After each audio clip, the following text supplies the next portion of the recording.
Hi there, and welcome to another episode of Teaching High School Science. Today, I'm talking about STEM. Why teaching science alone is not the same thing as STEM skills. Why are they important? And how do we incorporate these skills into your science journey? So, grab your coffee or cup of tea, sit back, relax, and let's get started. Welcome to Teaching High School Science. I'm your host, Doc, a former biochemist turned high school science teacher and private tutor. Whether you're homeschooling your teen through high school science or teaching online, join me as I share tips and strategies I've learned over the years for at-home and online labs and activities, breaking down complex concepts and structuring learning in a way that makes sense. Now, let's dive into today's topics. STEM stands for science, technology, engineering, and mathematics. And these skills are more than just buzzwords. They are the building blocks of innovation, problem solving, and critical thinking. And in today's rapidly changing world, proficiency in STEM subjects is becoming increasingly essential for success no matter where you are going after high school, whether it's college bound or directly into the workforce. But what exactly do we mean by STEM skills? Well, let's first break down STEM itself. The science skills in STEM involves making observations, conducting experiments, and analyzing data to understand the natural world.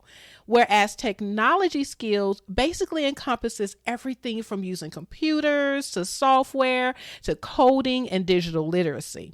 However, your engineering skills involve designing, building, and testing solutions to real world problems. And the mathematical skills are all about quantitative reasoning, problem solving, and logical thinking. And together, combined, these skills form the foundation. So now that we've broken down the components of STEM, how they differ, let's talk about why these skills are so important. For starters, they open doors to a wide range of career opportunities, not just fields such as healthcare, engineering, computer science, environmental science, but with the increase of AI, you have an opening of other fields, including entertainment and theater. In fact, many of the fastest growing and highest paying jobs today require some type of background in STEM. And even beyond career prospects, STEM skills are essential for fostering innovation and addressing some of the world's most pressing challenges, from climate control to public health to technology. I think it's pretty obvious how passionate I am about STEM. So, how can we help our students develop STEM skills? Well, the good news is that you do not need a PhD in physics or computer science to support your child's STEM education. There are plenty of simple, everyday activities you can do to nurture their curiosity and love of learning. For example, encourage your child to ask questions, explore new ideas, and engage in hands-on experiments and activities. Now, let's break down some specific activities that you can do by age group.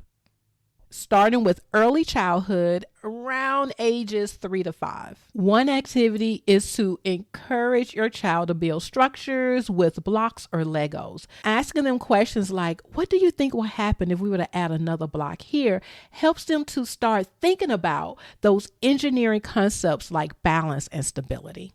Another thing is nature walks. Nature walks are a great way to get them exposed to the natural world around them and reinforce data collection and observation skills. When you're going on walks, have them collect leaves and rocks and flowers. Talk about the different plant species and animal habitats and how weather patterns may affect them. Use a magnifying glass so they can examine these objects up close and have them diagram or try to draw pictures of their observations. Now, the pictures may not come out very well depending on the age, but it's helping them understand the process of diagramming and the importance that it is for making observations. And then don't forget your very simple experiments like mixing baking soda and vinegar to create a fizzy reaction. Not only is it cool, but that can be great discussions when you're finding age-appropriate ways to explain why that is happening.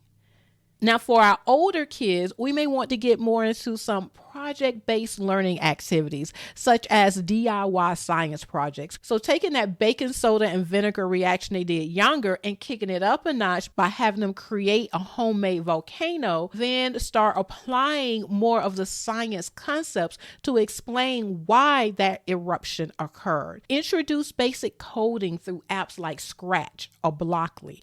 These platforms offer fun, interactive ways to learn programming concepts through game creation and problem-solving exercises. And this is a good time to introduce STEM kits that are designed for kids, such as circuit building kits or robotic sets.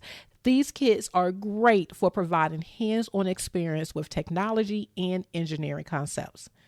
Now, for middle school age students around 11, 13, we're going to get into more in-depth projects that have real-world applications. Having them participate in local or online robotic competitions enhances their learning through teamwork and engages them in collaborations. The math component can be involving your child in cooking and teaching them measurement and proportions, discussing how math is used in budgeting and shopping. In fact, both of those are needed to plan a trip. So the next time you have your family vacation, involve them in that trip planning process with budgeting.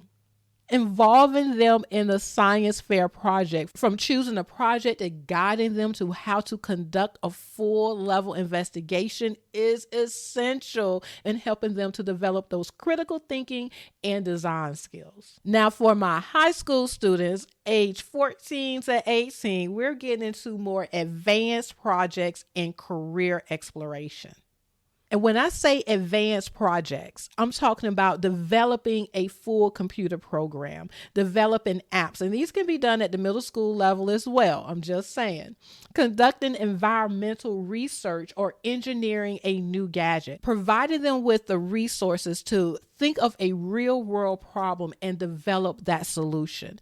And arranging for internships or job shadowing opportunities in STEM fields is a great opportunity here.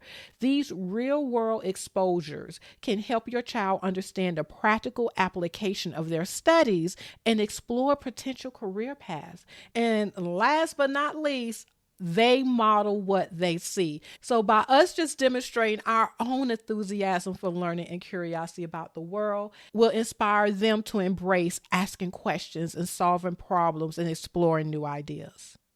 Do you have any tips or strategies that were not listed in this podcast? Let us know. Let me know if you have any questions, ideas, or other experiences that you'd like to share.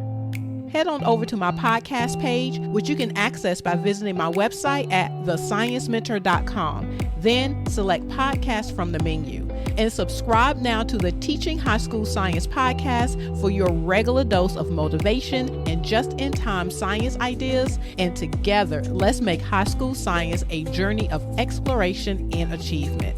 Until next time, remember, curiosity leads to endless possibilities.